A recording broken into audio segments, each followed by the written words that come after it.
46 degrees under a mostly cloudy sky. And I tell you what, rain in the forecast?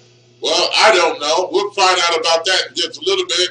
I tell you what, though, we have a great show lined up for you today. Hot topics of discussion, news that you can use, local, national, international. Phone lines are open. Websites available. You can listen to us and see us all kinds of ways, folks. And I tell you what, we have some great topics that you want to get into. Let's get it on.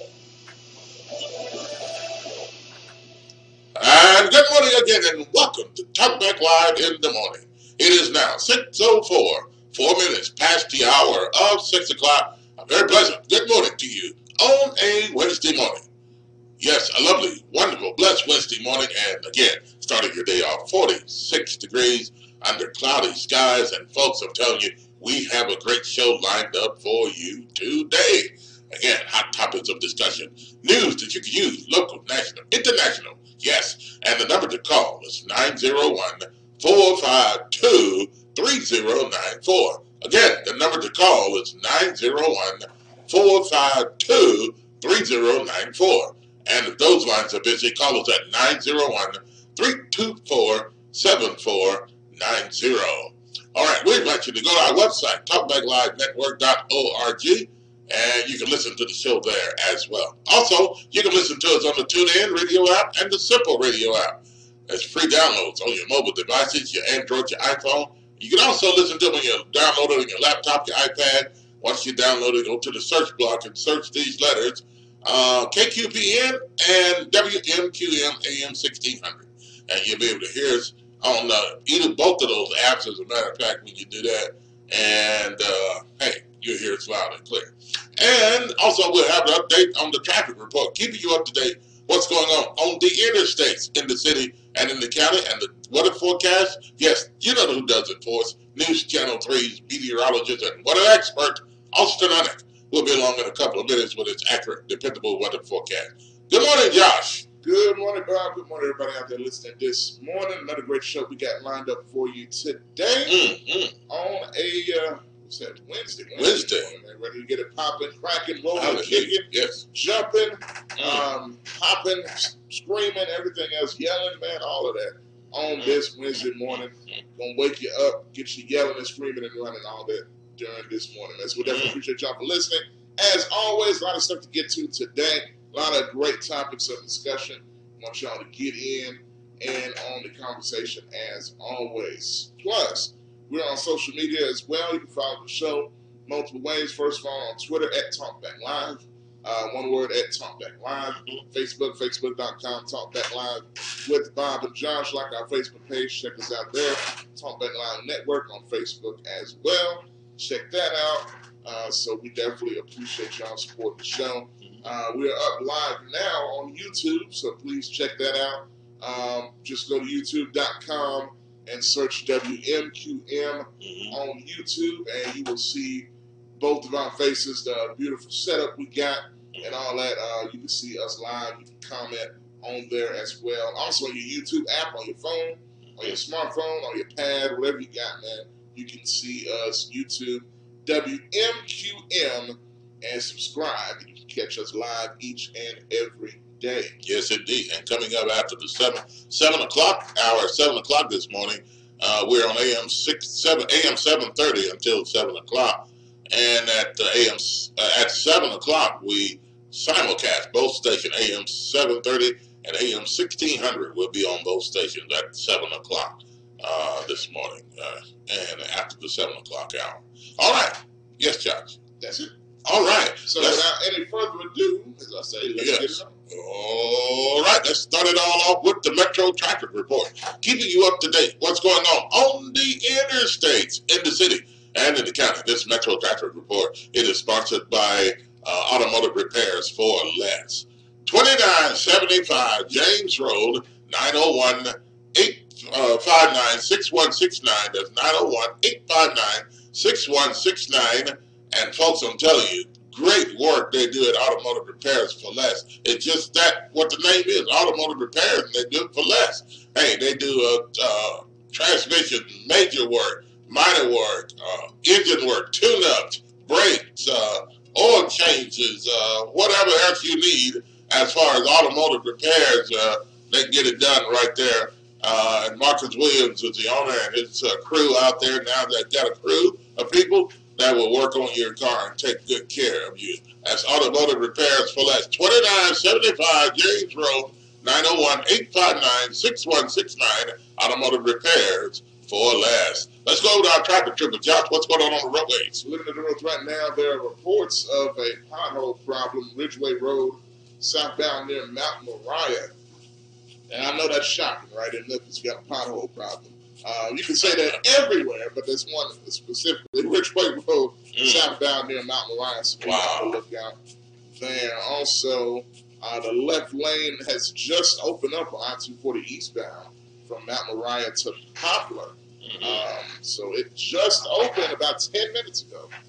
It was closed up until that point. So if you headed out in that direction, everything is clear and to go as far as that is concerned. But there's also an entry crash South Wall Street at Seam Street, which is west of Lamar, and reports of a vehicle hitting a pole south of Mendenhall at Night Arnold. So be careful and be on the lookout out there. All right, if you're traveling anywhere around the Mid-South, folks, I-240, if you're on the interstate, it goes in a circle around the city, wherever you're going. If you get lost, you're on I-240. Hey, don't get off. It doesn't go anywhere else. Just call a friend, call a neighbor, call a loved one. Hey, I'm on I-240 and I'm lost. Give them a exit location, and somebody can be able to tell where you are and help you when you are traveling around the city. Also, if you're coming in 385 Bill Morris Parkway, Collierville, or if you're going out 385 Bill Morris Parkway to Collierville, folks, be careful. Traffic is coming in this time of the morning. It's going to get a little heavier as time goes on. This Metro Traffic Report, it is sponsored by Automotive Repairs for Less. 2975 James Road, 901-859-6169. Automotive Repairs for Less. And now, let's head over to the weather department and check in with News Channel 3's meteorologist Austin Unnick with his accurate and dependable weather forecast. News Channel 3's weather expert.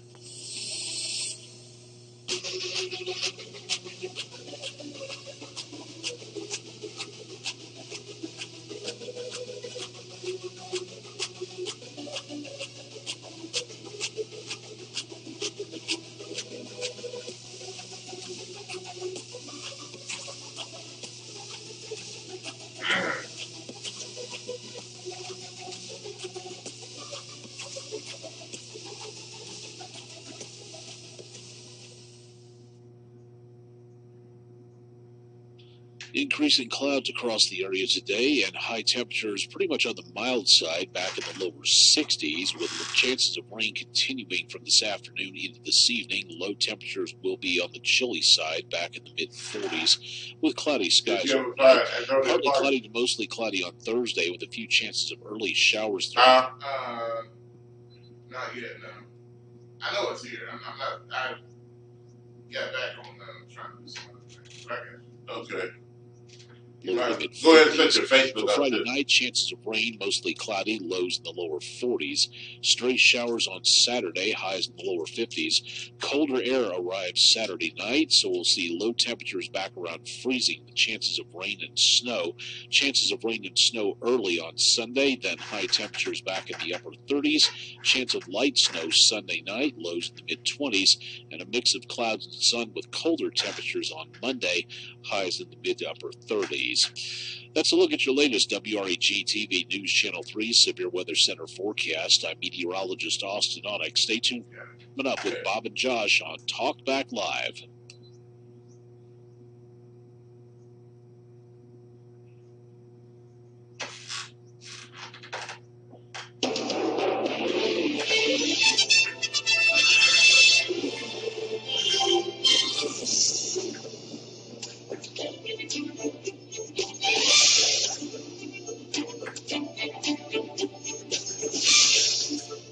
And in the headlines today, we've got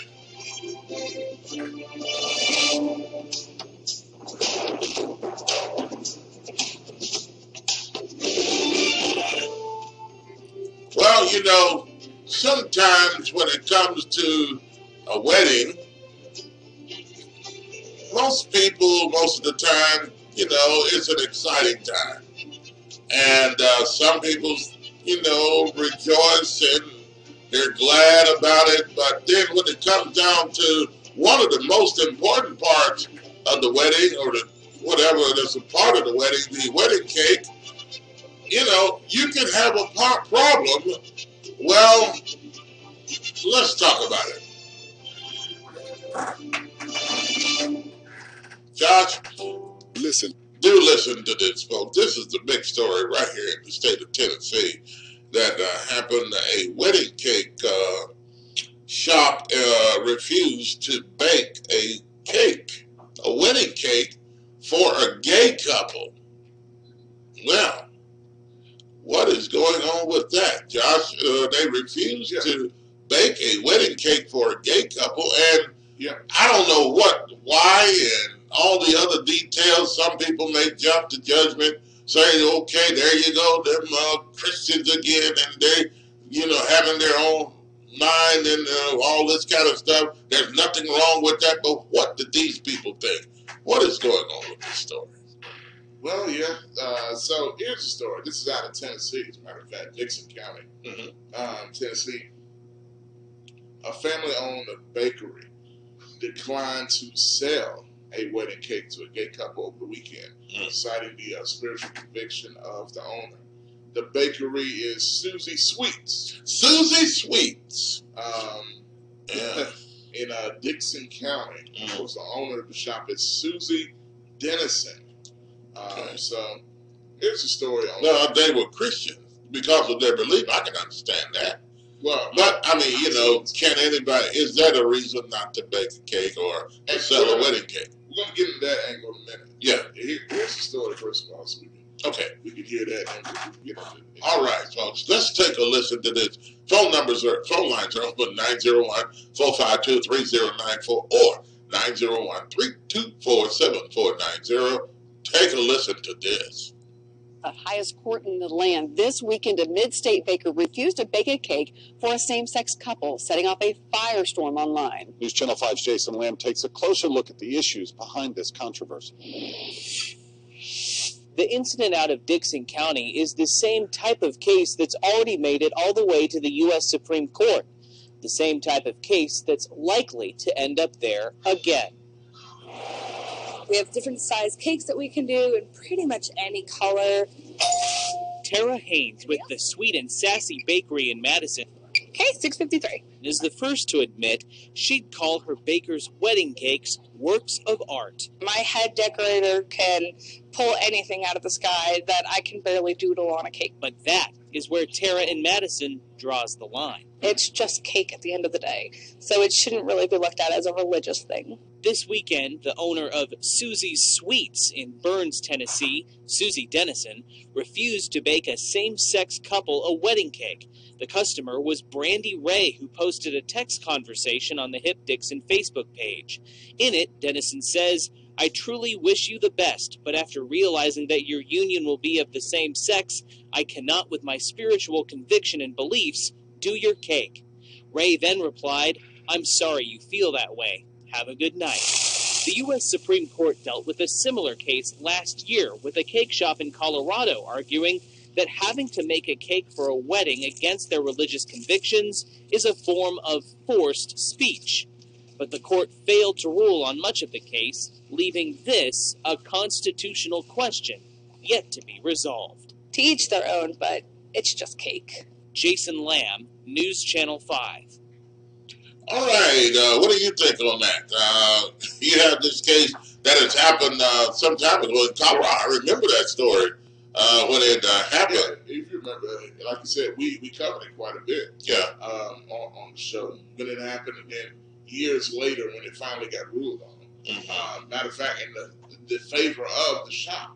Yeah.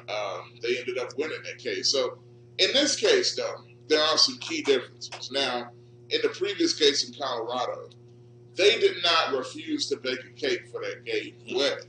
They said they would do a cake for them. They said they were not going to, what was it, the figurine on top of there. Yeah, they wanted them to put 2 males or 2 females or whoever were getting married as a gay couple or figure, like you said, on top. And the couple refused to do that because they're not going to advertise that on top of the cake because that's not what they believe. Now, the shop in Colorado they didn't have a problem cooking the cake or baking the cake for them. Exactly. But as far as putting the design and everything on top, you know, homosexuals together on top, which they believe male and female in their belief, you know, I can respect that.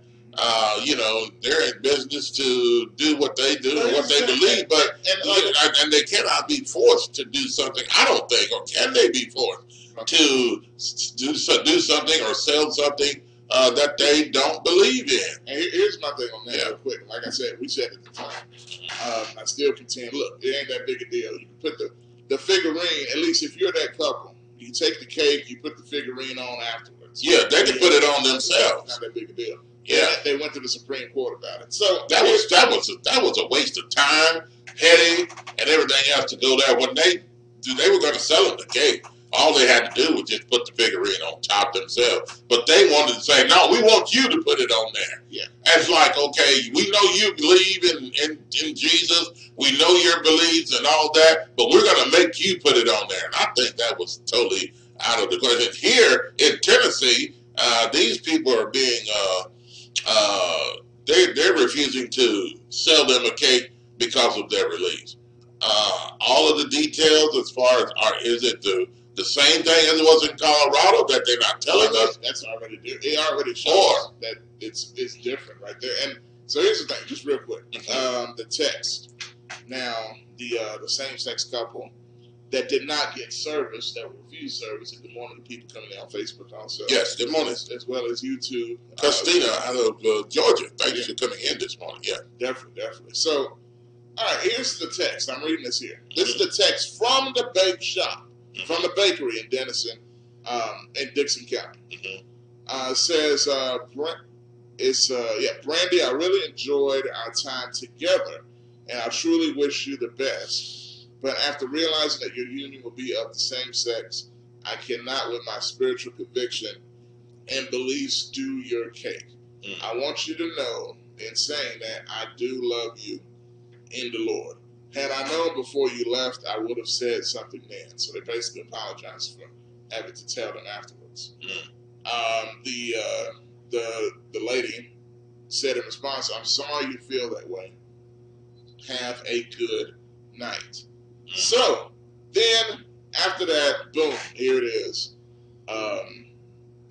You got the problem going on here. Yeah. I mean, okay, so is it really a problem just for a bakery, this bakery here, to bake a cake and then just sell it to the public?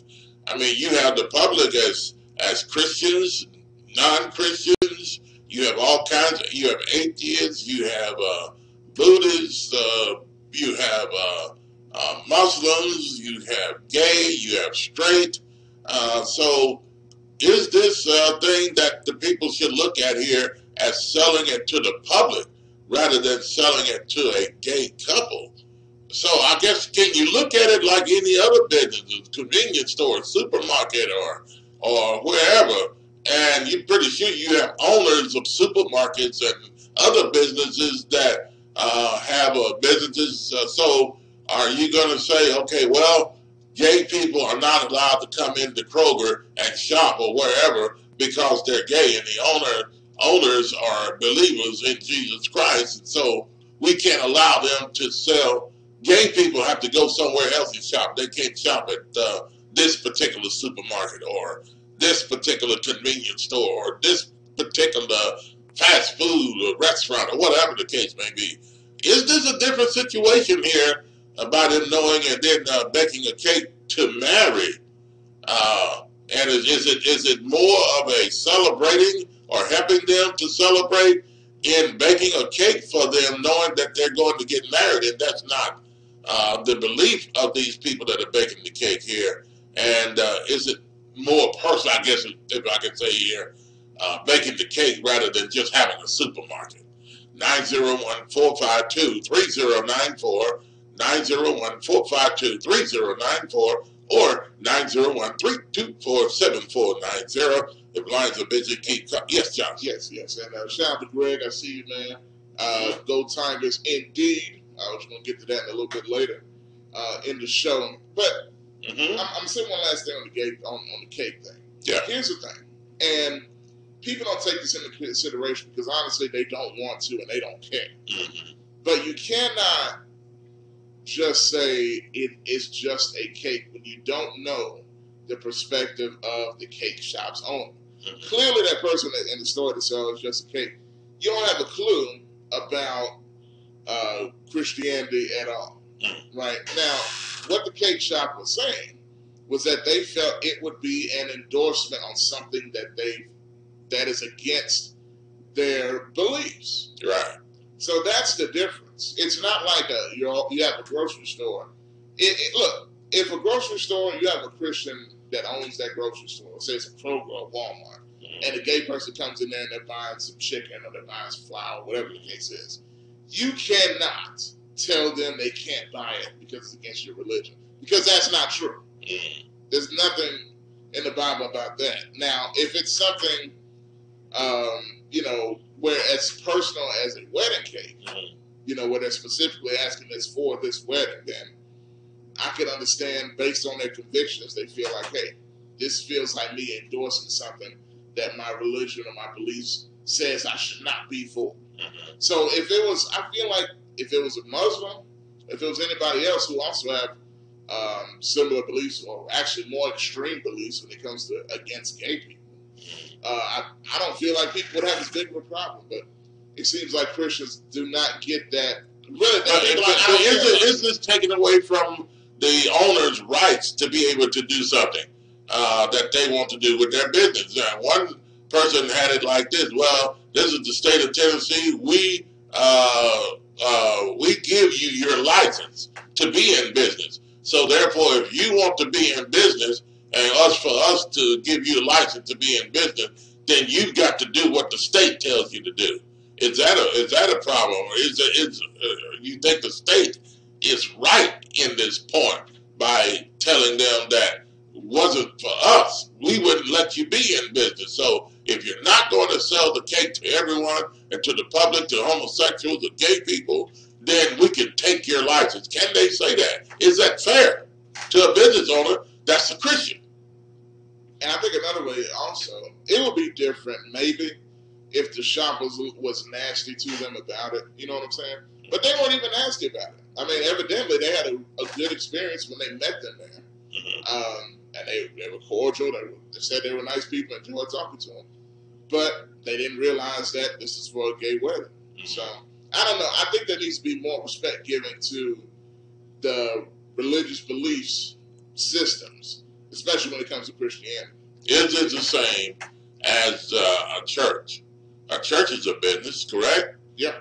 Can anybody walk into church and start playing their disco and playing their hip hop or playing their rock and roll or playing their whatever type of music you play?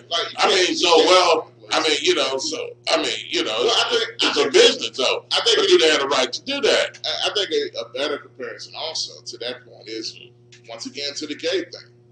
Can a gay couple walk in a church and the church says, okay, we don't believe in that, so we're not going to officiate that ceremony? Well, a marriage. Can a regular church, a pastor, would they be looked at as homophobic? Yeah, if they don't marry this gay couple. And there are a lot of pastors that are marrying gay couples now. Is there something wrong with that? What do you think? 901-452-3094 or 901-324-7490. Kevin, thanks for joining us. Tarvis, Greg, Kelly, and Christina, and others, thanks for joining us on Facebook and your comments as well. And in other news, Josh. Yes, sir. Representative Antonio Parkinson talks about smoking weed. Yeah. And he thinks there's nothing, I don't know. What does he think? It's legal?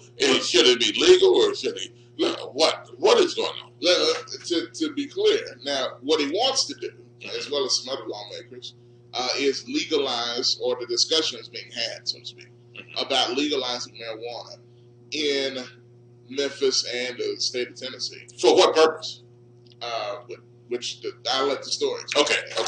But there's been a conversation going on around the country as well. Several states have already done so. More in an effort to make money has really been the main motivation for that. But what they're saying here, and here's the conversation: would legalizing marijuana, y'all watching, y'all can answer this question too. Would legalizing marijuana decrease crime in Memphis?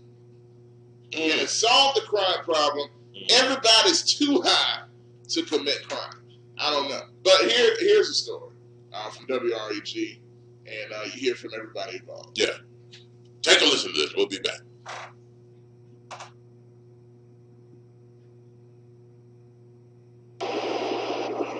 Tennessee lit the match for another heated discussion on the benefits of legalized marijuana. A bill before lawmakers would take away criminal charges when someone is found with less than 1 ounce of pot. I think some of our laws, especially when it comes to marijuana, are archaic in nature. Tennessee Representative Antonio Parkinson has been pushing for the decriminalization of pot. Unfortunately for us, in a lot of cases, we're last to the table when these changes are happening, all across the country. But in a city with high crime, could making marijuana legal be an answer to decreasing crime numbers? And right now it is the #1 drug arrest according to the TBI. The Memphis chapter of NORML thinks so. The National Organization for the Reform of Marijuana Laws works to legalize pot. The Police Quarterly issued sent out a study that showed that police clearance rates actually improved in states that legalize. So they're able to focus their resources on more serious, violent crimes. But those who fight crime in Memphis say not so fast. Shelby County District Attorney Amy Wyrick says when officers come in contact with someone who has a misdemeanor amount of marijuana, it rarely leads to an arrest. They're probably just going to take the marijuana from them, throw it away. They're going to, in some cases, give that person a misdemeanor citation, which is basically a traffic ticket. There are very few people that are physically arrested for simple possession of marijuana. I would hazard to guess there are hardly any. She says small amounts of marijuana are not why people are getting locked up in Memphis. The cases that we prosecute that have to do with marijuana are the marijuana cases where people are selling it, distributing it, possessing large quantities of it. She showed WREG the stats on how marijuana usage lines up with other drug cases the district attorney's office handles. In 2017, at least 216 cases out of some 20,000 through their office were linked to marijuana. Last year, it was 210. But those are the ones that we know for certain relate to the drug marijuana. This conversation that we've got all of these people locked up in prison because they had tiny amounts of marijuana on them is not the reality in Shelby County, and it's not the reality in Tennessee. She says those arrested are repeat offenders or people who committed other crimes and were found to have marijuana. University of Memphis psychologist Dr. James Murphy headed up a $400,000 grant-funded study on the effects of marijuana 3 years ago. He says there are other things to consider when looking at pot and crime. Overall, legalizing marijuana in the states that have done so has not had a big impact on crime. It has not completely eliminated the illicit market, and many people still choose to purchase marijuana illegally versus through legal sources. Part of it has to do with pricing, and so the illegal market very shrewdly could underprice the legal market. Others, he says, like the quality of illegal pot. But State Representative Antonio Parkinson believes legalization will have a direct impact on crime and things related to it. We want to tie up our law enforcement resources with chasing and tying up their time and taking people to jail that had small amounts of marijuana on them? Or do we want to cite them and let those officers be free to deal with the real violent criminals that are on our streets. One thing experts say about legalizing marijuana is that it will likely lead to more addiction. So they say states should also allocate money for treatment. April Thompson, WREG. Okay, what do you think? 901-452-3094. And legalizing marijuana, what they say, well, would take away, it would help with the police departments having to deal with more stricter crime and that type of thing.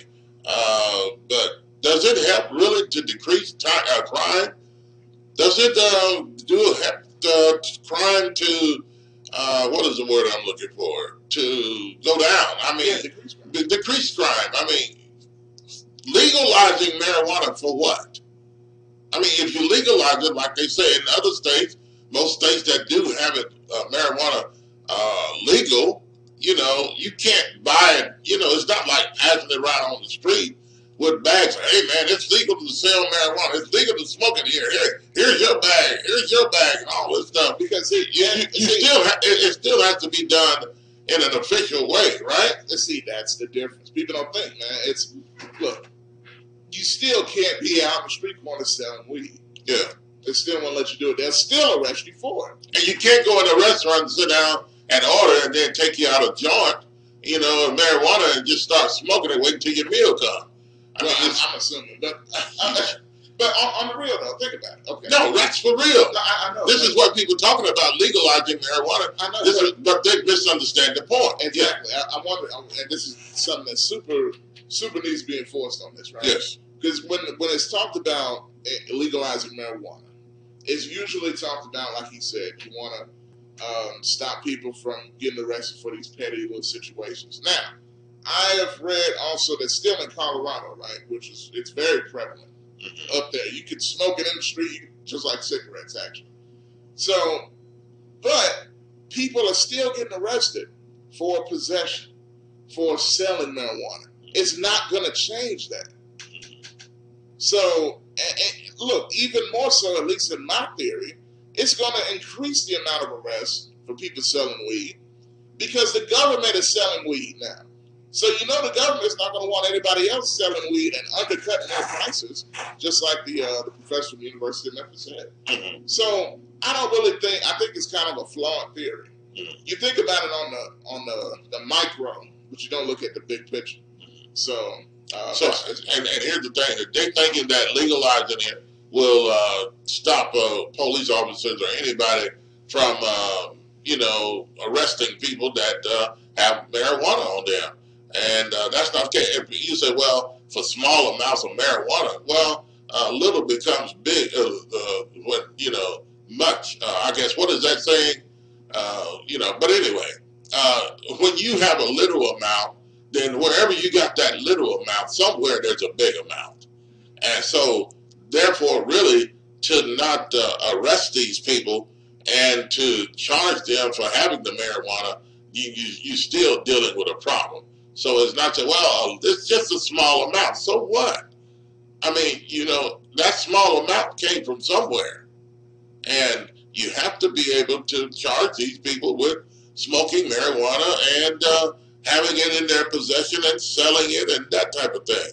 So, okay, all right, you find people selling and having marijuana in their possession, smoking marijuana, and then you go back and still you find out, okay, there's a big amount somewhere. Somebody somewhere is selling the marijuana and along with doing other crimes. Along with selling marijuana and making it legal, it leads to other crimes. It doesn't decrease crime. I don't understand that logic. It doesn't stop crime in any way. It's going to continue because the people that are behind selling the marijuana, they're committing other crimes in the first place because they're doing something and they want to do something illegal. So therefore, they're going to do what it takes to keep it undercover or to kill or whatever they have to do. Whatever. And let me read a comment on Facebook here. A couple. And let y'all know phone lines are open, by the way, as well. Yeah. Join the conversation. 901-452-3094 or 901-324-7490. Yes, John. So Kevin says, no, it won't solve the crime problem. It's a revenue gain. In Colorado, it's legal. The only problem is that some of the banks will not let the owners deposit money into the bank, which causes a problem with the owners having all this cash on hand. That's a great point.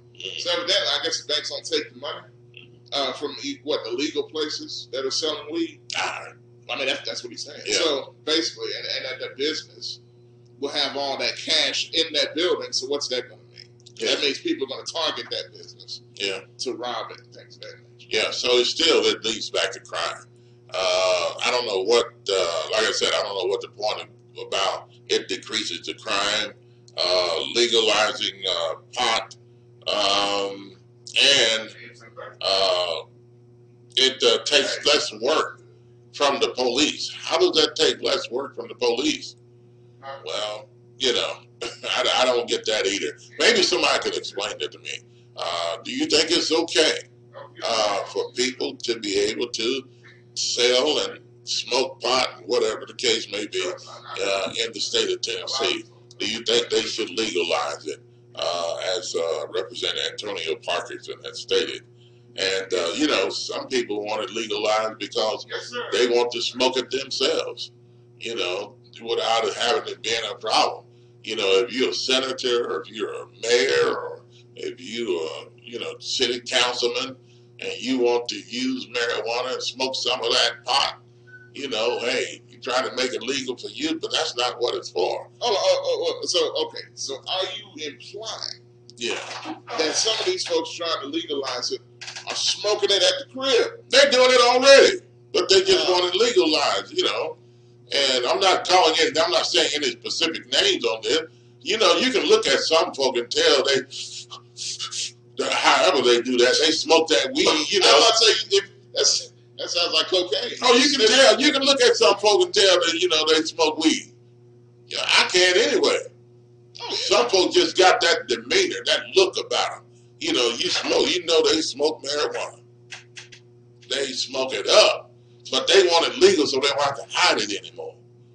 But that's not going to take, you just can't go on the street corners and buy marijuana and then come on TV and with a joint in your mouth and talking about explaining yourself to the news reporters or in a city council meeting. Can you imagine all the city councilmen, some of them up there smoking weed and everything, that type of thing?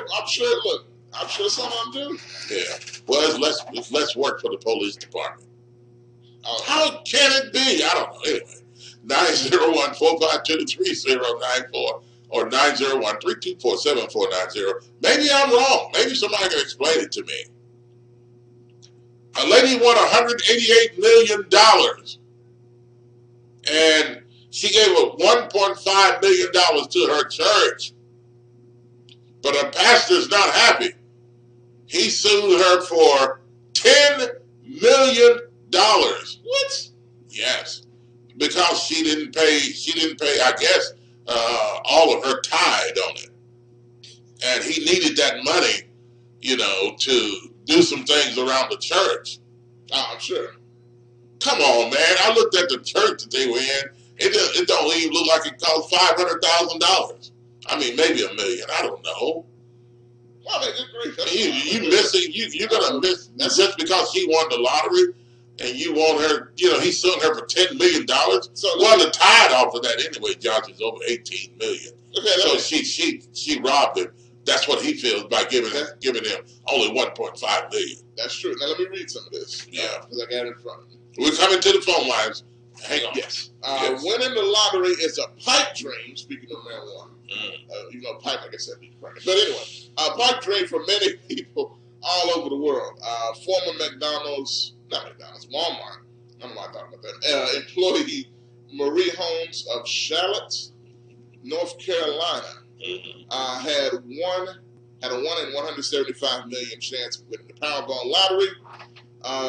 But she defied the odds to win, raking in an astounding $188 million. That's life-changing money. Now, local pastor in that area, Kevin Matthews, welcomed Marie into his ministry. Oh, yes. You are welcome with open arms, helping her through trying times throughout the young woman's life. So he's been helping her before. So she's a part of the church now.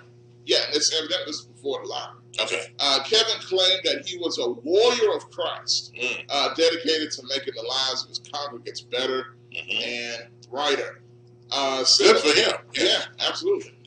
Single mother was down on her luck, though she found herself to be religious, undoubtedly prayed for help from God. She took matters in her own hands when she purchased a Powerball ticket and things of that nature. So anyway, going through here, here's the question of the day. Yeah. So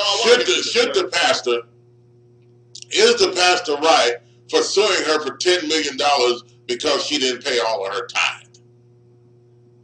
Is the pastor right for suing her? Now here's the suing part, just so you can say all of them. Yeah. Here it is. She promised she would donate $1.5 million. Here it is, to the church, which she assumed would aid its congregants as well as the greater Charlotte community. Now, that's a lot of money to a church. Now, here's the church's part. To her great dismay, Pastor Kevin Matthews sued the single mother for $10 million as he claimed that she had promised to donate more than she ended up doling out to him. So she wanted to give more, but she didn't give what she said she was going to give. But she only gave $1.5 million. Only $1.5 million. Yeah, I mean, out of $188 million, $1.5 million is really, really only. To her. That's incredible. Yeah, it is. But she didn't pay the full tithe off of it. A 10% tithe. But is it for you to sue? Well, for him to sue her, I don't know. I don't think that's the right way. I don't know. I don't think that's the right way to go as far as suing her. But he said he had made promises with that money. Yeah, he had plans for that $18 million. Yes, I bet he did. Yes, but anyway, she 10% tithe is 18 point something million dollars on her winnings. Do you think the pastor? What do you think about the pastor suing her for $10 million and wanting to get more money out of her for that? Okay, let's go to the phone lines. 901-452-3094 or 901-324-7490. Do you think she should have paid tithe off of the winnings of the lottery? Kevin says it's her money. Charlie Harper out of Humboldt, thanks for watching. Christine out of Humboldt or Jackson, Tennessee, thanks to watching on Facebook. And Christina is laughing with us this morning. Yes, Mark and Crystal Hearns, thanks for checking in with us. Let's go to the phone line, 901-452-3094 or 901-324-7490. Who do we have? Up first is James. James, welcome to the show. Good morning on a Wednesday. Hey, how you doing? Good, sir. How about yourself? Doing fine, man. Yes. That church thing, man, I probably wouldn't have. I probably took my chances, man. I probably wouldn't have gave them anything. Oh, really? Yeah, probably, it depends on what I would normally give them. If I'm giving them about 10 or whatever, 20 in the pot, I just would have kept doing that. $10 or $20 or something? That's what I've been giving them. Yeah. When I go there. That's my normal, donation. Yeah. Look, I would have kept it going. Now, if they would have had a problem with that, I'd have found me a new church. Look, Pastor said you giving him his money.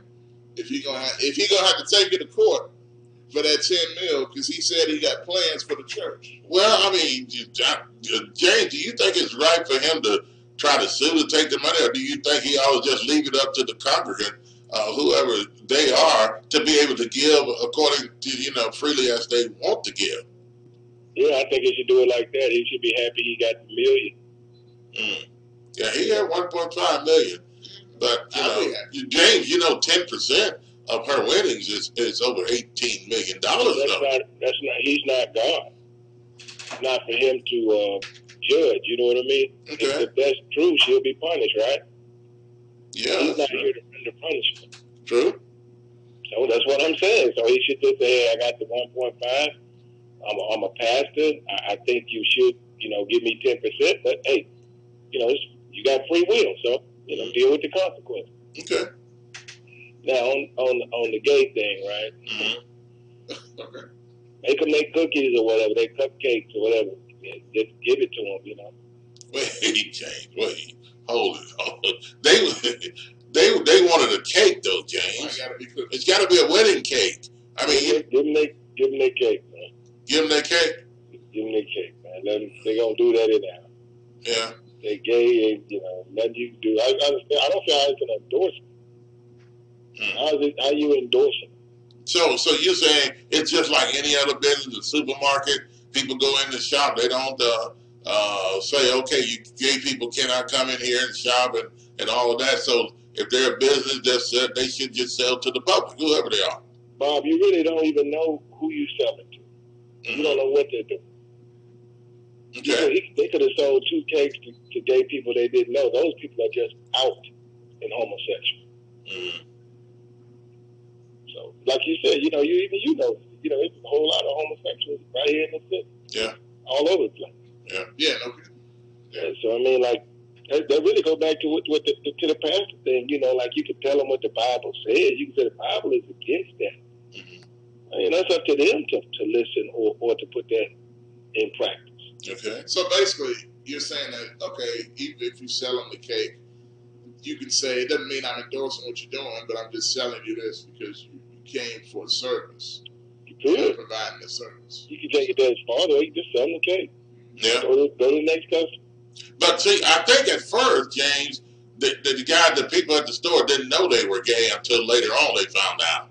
And so by doing that, and the people come back, I guess, to get the cake, and now you say, well, I'm sorry, I found out you were gay. We couldn't sell you. We couldn't bake your cake. I don't know why that sounds funny. I can't lie. Can you imagine, you're making the cake, and they say, oh, they're gay. And then they call them and say, hey, we found out you're gay. But is that the same thing as with black people owning a shop, and then, white people come in and say, well, we can't sell it to you because you're white, or, because you're black, or whatever the case. Is that the same, or is this different here? There's a movie out, that won that Oscar, that Green Book. Yeah, Green Book. It's about the guy who directed the movie, he's gay, right? He had that tuxedo dress on. I don't know if you saw it on social media. Oh, that was the guy. Yeah. Oh, Lord. Yeah. He wore a dress to the Oscar. Did you see the tuxedo dress, Bob? Yeah, I did. It's a tuxedo, and then he had... Oh, yes. And then he had the big... Yeah, the guy that had the dress on. Yeah. Yeah, there you go. Oh, gosh. What's going on with that? It was disgusting to me to even see it. I thought it was just a photo, and then I didn't want to even find out what the whole thing was all about, because it looked ridiculous to me. In the movie's about discrimination. This dude is being driven across the South. He's a pianist, and he had to get a white guy to drive him across the South to protect him, right? Because of all the different laws. And, you can't stay in the same hotel and stuff like that. It was driving Miss Daisy 2.0 type of deal. Yeah, basically. And he's denied a lot of stuff because he's black, but the guy who directed it is gay, so he puts gay stuff in there. But I think the people who wrote the original book, they had a problem with it. But that's a different story. Well, they always look. See, here's the thing, man. I feel like this is why I say. Hang on, other callers. We're coming right to you. Yeah, go ahead. I say what I say about the gay community or whatever. You do, look, okay, you are what you are, whatever, okay. But y'all know what I feel about that. But this is what I mean. My point on this: when it comes to these movies, they get biased rulings in their favor all the time for these movies. It seems like every year there's a movie involving a gay person, it's a gay person in the movie, or it's a gay producer director that ain't that good, and they win because it's a gay person in it. They can say, "Oh, he's gay. It's great." No, it's not. It's an average movie, Just like it shouldn't have won. Spike Lee should have been mad. You know what I mean? Because who cares? I didn't even hear that movie until they started talking about it. No. Well, it's basically, well, I know I went in for a minute, man. Yeah, well, I just say just serve them. They, if they whatever they buying, you if it's fried chicken, you serve them their chicken, go to the next customer. But I mean, I can understand if that's your position, that's what you believe in. But I personally think it's a waste of time. Okay. Now on the weed thing, the reason, I think a legalized weed in Memphis, the reason the people still patronize these dealers is because of the strands. You have to know the different strands. There's multiple strands in marijuana. Okay. And as you go up to the like your Acapulco Gold, your White Widow. Oh, James. You're teaching us. It's more expensive. You're teaching us this morning. No, I'm just giving you an idea why a person would stay into the street stuff, because his money, he might be buying something from his dealer that gives him a high he's looking for, that's less expensive than if he was to go into a dispensary and try to find, shop, because it's going to affect people differently. That's all. That's why. That's basically just that's where you would get it, because you would say, why would you go and do something with a guy on the corner when you can go and just shop it? But it's just more money. It costs more money. Yeah, the taxes are going to be out off the chain. Okay. So yeah. All right, James, man, we appreciate the call. Okay, man. Thanks for the comments. Yeah. All right, 901-452-3094. Welcome, Jay, and also Tarvis, McAngel, Miss Angel. Welcome to the show, Jay, Chris, Charlie, and Kevin, and all your comments, and we'll read some of those comments in just a minute. Let's go back to the phone lines, and who do we have? 901-452-3094 or 901-324-7490. Talking about the wedding cake shop refused to bake cakes for gay couples. You think that's right? Representative Antonio Parkinson says we need to legalize marijuana. It helped decrease the crime. Yes, crime will go down if you legalize marijuana, because you're not spending time arresting these people that's smoking the crack or the pot. The pot. They ain't legalized cocaine. Right, not cocaine, not yet. No. Anyway, a lady wins $188 million. She gives $1.5 million to the church. The pastor sues her for $10 million because she's not giving him all the money. What do you think? All right, let's 901-452-3094. And her tithe off of it, the 10% would be over $18 million. And but he felt that, I don't know. What do you think? You think the pastor was right in suing this lady because she didn't give all the money to the church? And some people believe, well, he should have taken, she didn't have to give all the money to his church, could have given it to some other church. Well, was that where she getting her spiritual help from? And other things, physical help, counseling, was he the one doing that, responsible for that? Then if he's the one doing it and no other pastor is, then why would you want to go give some other pastor some money or give to some other church when, your pastor is the one that's always bending over backwards and helping you and counseling you and there for you and crying with you and praying with you, hollering with you, blessing with you and all this other kind of stuff, and then nobody else is, no other pastor is. And then you want to go and share it with other pastors while they're not doing anything for you. That's what some pastors feel. That if you're not a part of the other churches and they're not doing anything for you, then don't you think you should give all of your tithe and offering to the church where you belong? Okay, let's go to the phone lines, 901-452-3.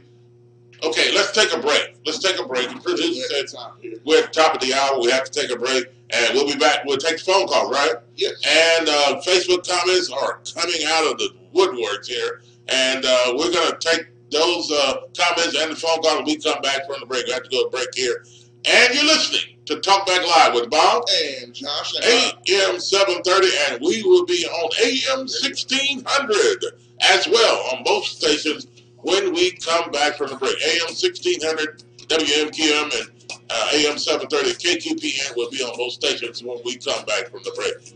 And it is now 6:59. 59 minutes past the hour of 6 o'clock Central Time, and a very pleasant good morning to you on a Wednesday morning. We'll be back.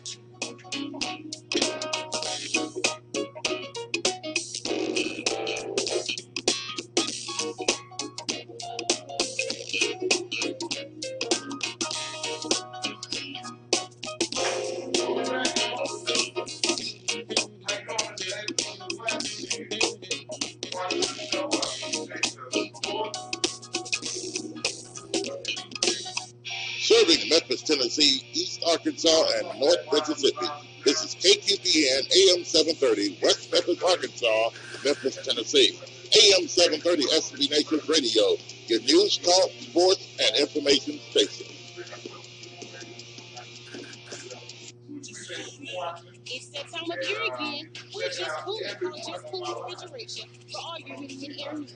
They specialize in residential and commercial. For a complete listing of all the services they provide, contact them at www.justoncooling.com. Again, www.justoncooling.com. They're licensed, bonded, and insured for over 18 years. Give them a call, 901-848-1772. You want to be cool? You know I do. Give them a call, 901-848-1772. For the best soul food in the Mid-South, it's Shop and Save. 1499 South 3rd,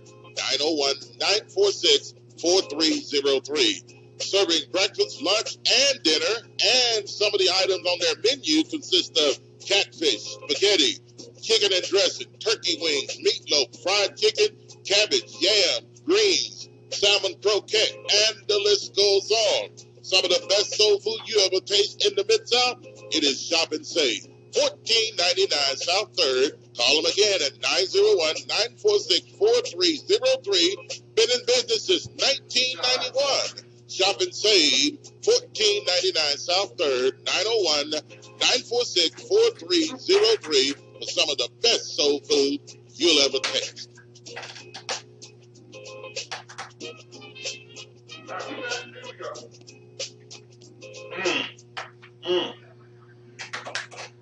Life, we all want to be treated with Mortuary Services, located 3390 Elvis Presley Boulevard. We believe the same thing should hold true when it comes to death.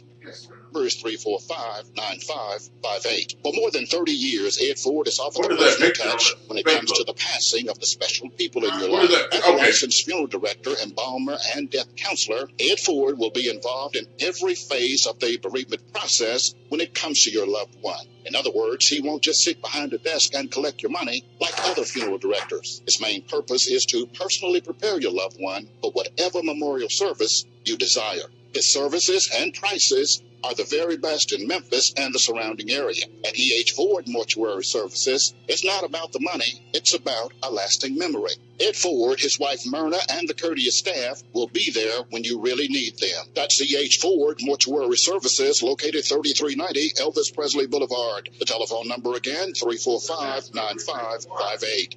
Not associated with any other funeral home with the same last name. That's E.H. Ford Mortuary Services. And line's full.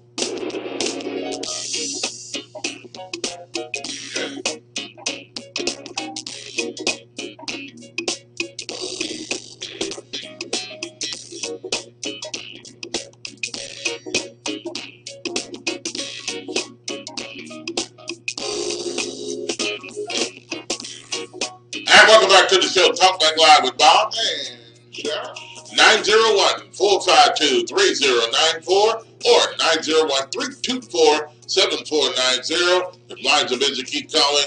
And thanks to all of you checking in on Facebook and leaving your comments. We'll read your comments in just a few minutes here. There's some good comments coming in here. Yeah, shout out to the people coming in. See Hunter Dempster, who's a community activist, so shout out to him watching the show. Yeah. Miss Davis, shout out to you. And Jay Worth, GKP in the building. Y'all already know who it is. It's Bob and Josh. Yes, sir. Yeah, out of Memphis, Tennessee. That's it. There you go. All right. Remind people real quick, after the show, even right now you can watch us on YouTube. But after the show, if you missed anything, if you want to see what you missed, you can go to youtube.com. Just search WMQM on YouTube, 1600 AM. Subscribe to that channel. And the subscribes are going up. We're going up and up. I'm looking here. We're going up pretty fast here. Yeah. So that's a good thing that people are seeing it, paying attention. Subscribe, and you can watch us live. And if you missed anything, you can watch the replay in live action as well. You can fast forward, rewind, whatever it is, after the show on YouTube. Yes, indeed. And now we want to welcome our audience listening now on AM 1600 has joined us. AM 1600. WMQM, we're live there, 50,000 watts of power. You can listen to us over there now on AM 1600 and as well as right here on AM 730. And we're live on Facebook and on, YouTube. Yes. So, all right, let's go back to the phone lines, 901-452-3094 or 901-324-7490. And who do we have? Up next is Greg. Greg, welcome to the show. Good morning on a Wednesday. Good morning, Mr. Bob. Had a head charger. Good, sir. How are you? I'm doing pretty good, man. I appreciate y'all taking my call this morning. Yes, sir. Well, gee whiz. I appreciate you calling, man. All right. Hey, well, look, man, okay, first things first. The pastor out there knows track and lackey.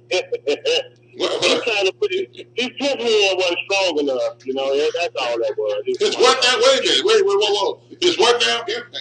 His pimp hand wasn't strong enough to get the rest of that money out there. What do you mean by that, Greg?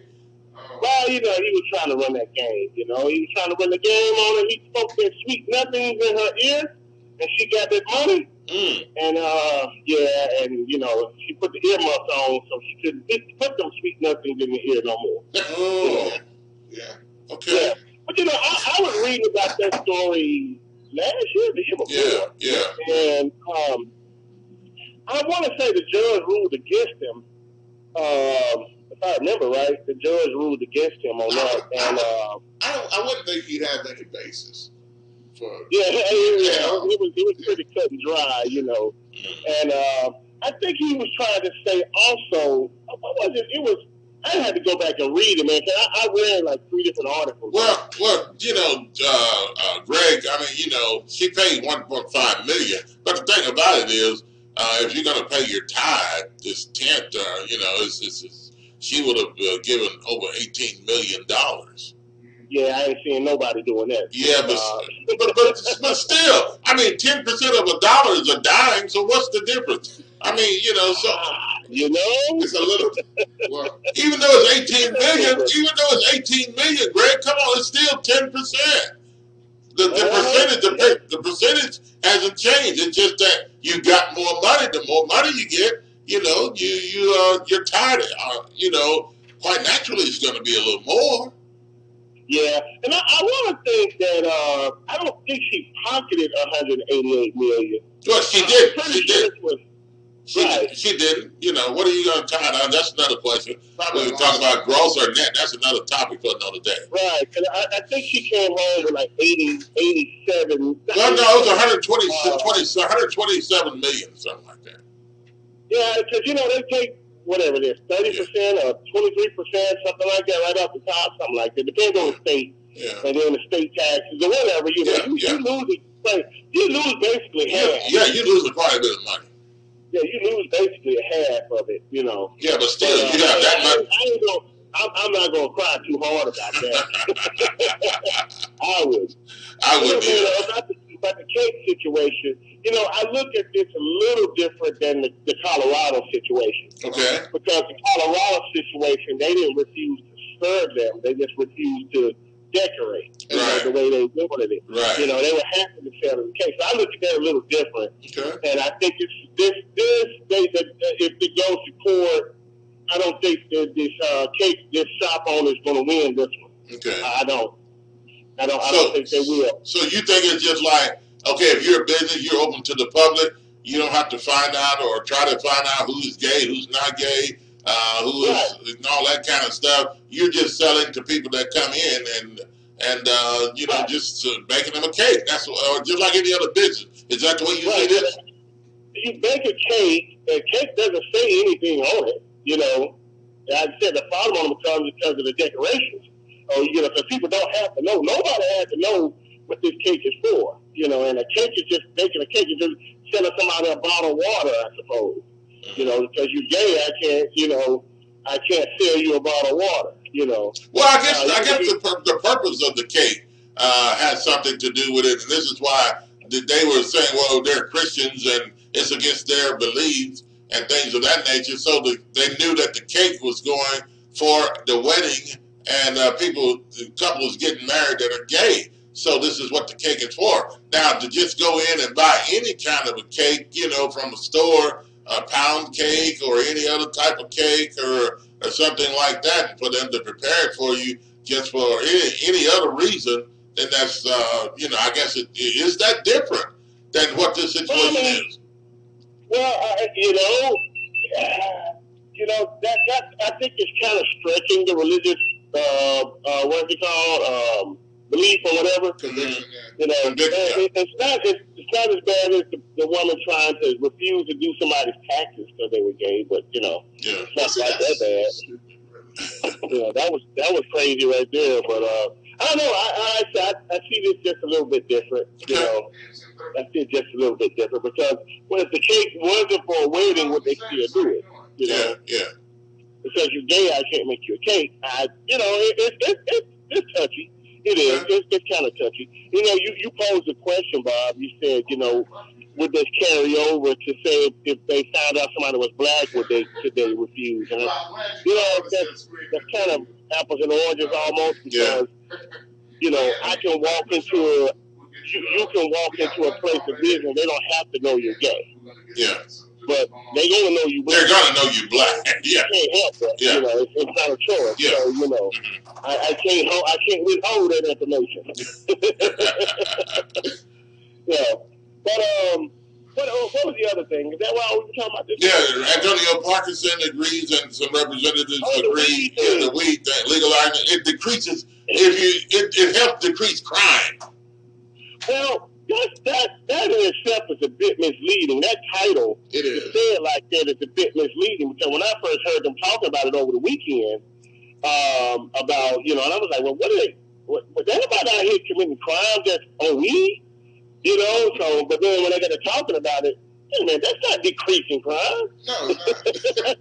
It's dumb. Look, and see, here's the thing. Like I said, man, it's still going to be illegal to sell weed on the street.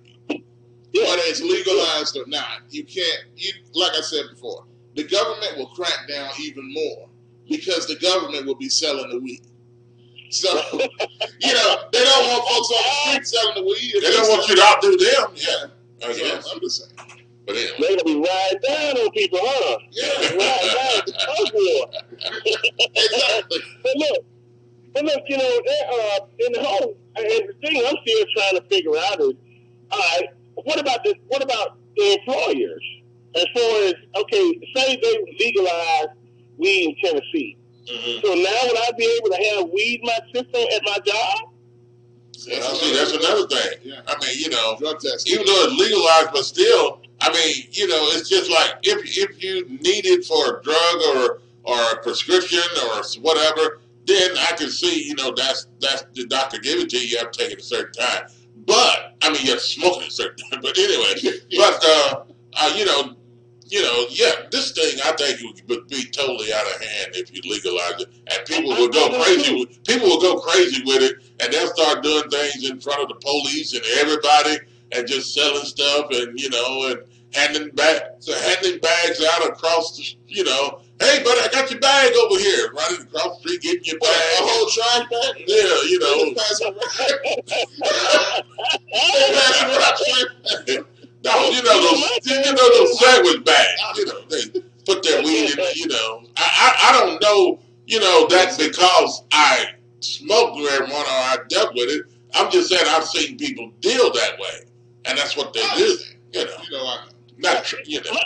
My whole thing is still the employer aspect of it. That's my whole thing because shoot, we already had the applicants in Memphis can't pass the drug test. Okay. So yeah. Oh, Greg. How does that? Bob, I'm just being real. That's kind of the reason there is the job problem that we have here. It's not that jobs aren't here. People ain't qualified because they're disqualified themselves. Okay. That's right. Okay, Greg. Hey, we appreciate the call, man. All right, hey, man. Y'all have a good one, man. Yes, sir. You too. Thanks for the call. All right. Let's go back to the phone lines. And who do we have? We have Miss Davis. Miss Davis, welcome to the show. Good morning on a Wednesday. Well, good morning, guys. Good. Yeah, good. How are you? I am doing well. I just dropped my baby off at school, and I want to comment about the young lady in the car. Yes. Yeah. Well, the first thing, my church is 250 East Range. Okay. And my pastor is Dr. Earl Shack. Okay. He's the best preacher I've ever heard. The best one that ever felt my soul. So, and we also, the name is Ready New Living. Okay. Now, my pastor speaks freely on the Bible, and he's a teacher. And I have not been in my Christian life for a while, but I do know differently. Now, if this young lady has a $250 check, and she gets paid weekly, bi-weekly, monthly, or whatever, she's going to give her 10%. Right. So what's the difference of you giving her 10% if you want millions? I would say the argument should have been, should a Christian gamble and pay tithes? Okay. Well, I feel like if you're gambling and you're a Christian, you're supposed to be serving God. Of course you need to. Okay. I think out of all things, of course you need to. God did not give us 10% of his life. He did not. I believe in my faith. I believe in him. So he didn't give us 10%. He gave us an 100% and some. So don't expect someone to feed into your soul and your family's soul and expect you to give them what you want to give them. Now, whatever comes to you, you're supposed to be able to, you're supposed to give that out, especially in the church. It's not going to the pastor. Now, the other thing is the pastor, he should be ashamed of himself. He went on the road that he should not have gone. It's between her and her God. Okay, so you don't think it was right for the pastor to sue her to try to get the money, and he should think that if she don't give it, that's up to her. Well, I believe that he has a bankruptcy issue, and I believe he's trying to use her to get out of it. Oh. Because no, I don't think that's fair. That's not fair at all. It's up to you to be able to make that decision. How strong is her faith? And not only that, if he's a true man of God, he also knows that. You can't force someone to do that. You cannot do that. I don't think that's fair for her nor the congregation. Because if he do that, then he put the target on her back, and then everyone else has an my needs this and my needs that, and Lord gonna bless you and everything else and be holier than thou. And then she finds herself with more problems than she became with. The one thing about us black people is we think that somebody owes us something. Especially if we know your last name. And I just don't agree with that, with what he did. So, no, I think the judge should throw that out and throw him out, too. He's got to be ashamed of himself. Okay. Well, that's a great point. Yeah. Thanks for that point on that. Anything else? Yes, this marijuana thing. I don't smoke. I have never been a smoker. But I've seen more crimes with alcohol and cocaine than I have with marijuana. But the answer to the question about your job, no, you can't even have opioids in your system and go to work. You cannot do that. You're risking the life of everyone else around you. So that's a common sense thing. I mean, hell no, you shouldn't. And the government wants to make millions of dollars off us anyway, so whatever way they're going to do it, they're going to do it. That's so if they legalize it, okay, cool. But does it decrease crime? Yeah. No, it does not. It does not. I mean, come on now. Common sense decrease crime. Yeah, exactly. Yeah. Because I heard the lady say yesterday on the news that they don't arrest me for a gram. Well, that's a lie. Yes, they do. Yes, they do. They don't let go of everyone who has a gram. Matter of fact, if you have a gram on you and you just so happen to have like a something going on with the law, maybe, you know, something like that, or your background come up, they're going to hold you. Okay. They're going to hold you. And, you know, and that's going to be on you. Yeah, they're going to go to court because guess what? This city is not making that much money. But the second thing of it all is we are a transport city. And with us being a transport city, we have like the biggest monster in Memphis. We have FedEx ships billions of dollars, and half of them are bullets. Okay. So with that being said, it's coming in no matter what. Okay. It's coming in no matter what, and ain't nobody gonna be able to take that from them. Okay. They don't want nobody to take that from them, especially not us. I mean, who am I? Okay. Who am I to go out here and sell dope and make what you're making? If you know, you the mayor. Who am I? And no, I ain't talking to line. So you disagree with legalizing marijuana? I disagree with it, but I'm saying if they do it. Don't they don't. I just believe that the truth be told or whatever, this does not lower crime rate. I feel like that's the dumbest thing someone could have said. Okay. You know, because kids gonna be taking it to school. If kids take it to school, I mean, then what's the answer? Okay, exactly. Yeah. Okay. All right. And Ms. Davis, hey, thanks for the call. Thanks for the call. I appreciate you listening. Thank you. And share it with other people. Definitely. I appreciate you. Thank you. Yes, sir. You smash. 901-452-3094 or 901-324-7490. Memphis Tigers won a big one last night. Yes, sir. And they won. Yes. 4 straight games. 30 points. Plus 30 points. 2 straight 40-point games. And then last night, 30 more as the Tigers continue to win. So yes. And you can give comments on that as well. Let's go back to the phone lines, and who do we have? Unforgetful. Welcome to the show. Good morning on a Wednesday. Bob and Josh, y'all got it going on over there, man. I really appreciate y'all every morning. Thank you, sir. Appreciate you. And you know something, Bob? I want you to help me out on a story in the Bible. You know, I kind of feel bad about not knowing the name. You know, man. Well, you can look it up on. I just want to ask you a question. Okay. What is it? Who's the man, the head on the silver platter, who are always preaching of the coming of Christ? Yeah. What was his name? John the Baptist. That's right. John the Baptist. You know, sometimes, Bob, when I be listening to you, man, and hear people talking and stuff, I feel that I understand John the Baptist so much now. Really, really understand him. In what way? In what? You know, when I got on this radio years and decades ago, I used to always say, we are being systematically, psychologically assimilated into a manly society. Oh. And not only that, people just unlocking the floodgate. I came out with that, Bob. Now all this stuff is just watering down, man. It's a trip. It is a stone trip. Now, people done forgot about all the potheads. They done forgot all about the gateway to the drugs and stuff. And, you know, I've been all in that, Bob. Okay. I started out with marijuana, and then I went to the drinking and the crack and all that stuff. We don't talk about that stuff, you know. People, if they would listen to a story, when they told on 60 Minutes dealing with the opiate crisis that's going on, it ain't no different. You know, people don't look ahead. They just go with the flow, man, because it's out there. I mean, now the marijuana that you're talking about is really dope from the earth. It's genetic engineered dope. They're going to even make it worse for you, and people don't even see it. So, you know, Bob, I just feel just like you, man. You just keep doing it, and eventually your head's going to be on the silver platter. So there's so much evil and forces, people with power out here. They don't want to hear the truth. All they want to do is get paid, man. That's all it's about, man. Get paid. And you know, Bob, the preacher is wrong. He's completely wrong.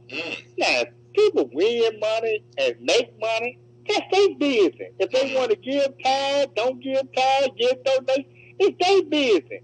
You don't have no authority to sue people because of this or that. But the pastor, unforgivable, the pastor has got a concern here. He wants her to be blessed. He really wants her to be blessed. And It hurts his heart that she don't want to be blessed and she can't get it, so he takes it for her. If I gotta take it from him, so you can be blessed. Look, Bob. Yeah. I believe in unseen world. You know, keep up with that mess. You're gonna find yourself going somewhere and dropping dead. You know, keep it up. It's out there, people. You don't think it's true? I believe. You know, just like I was telling the people about the Tigers and stuff. Look what they're doing. Yeah. You know, they're gonna win this thing, and Cincinnati's gonna be the sweetness on the cake, man, when they go there. You know what I'm saying? It's gonna be real sweet. And then they come home and wrap this stuff up and go on into the tournament. And Coach Holloway, man, I'm so proud of your coaching staff, and I'm so proud of the team. They finally got it together. And these naysayers out here that hate the University of Memphis because of all kind of stuff that went on in the past, and because of the SEC and all that kind of stuff, man, y'all go somewhere and sit down. Because now we taking control, Tiger Nation. We about to run this job. And that's what it's all about in the city of Memphis. All right. I feel you, bro. All right. And the other thing, you know, look, if a person own a business and I walk in there without no shirt on, even have it on the door. If you ain't got your shirt on, got your pants down, you're not wet. I'm gay, so I got right to do anything. You know, tell me how to operate and what to do. You wrong. Okay, so you think it's wrong for you think it's okay for that shop not to sell that gay couple a wedding cake, not to cook them a wedding cake or whatever? Well, if they base it on their religion, I think, you know, that's their right. You know, you can't do that, Bob. You can't force anybody to do anything. Why would you want to force somebody? It's just like making love to a woman. You know, men's got this enticement of, some men now got this enticement of forcing women, and they call it rape and abuse and stuff, and they get off on that kind of stuff. You know, like men with whips on women's and all that kind of stuff. You know, it's crazy. The mindset of people like this demonic evil. Let me ask you this. Let me ask you this. We have to go to the other callers. Do you think they could have just gone somewhere else to another bakery or something? Yes, sir. Okay.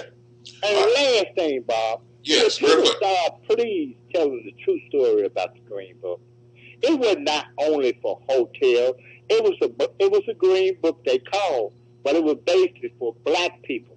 It was information in them books that would tell black people establishments that they could go to and get served, not just a hotel book.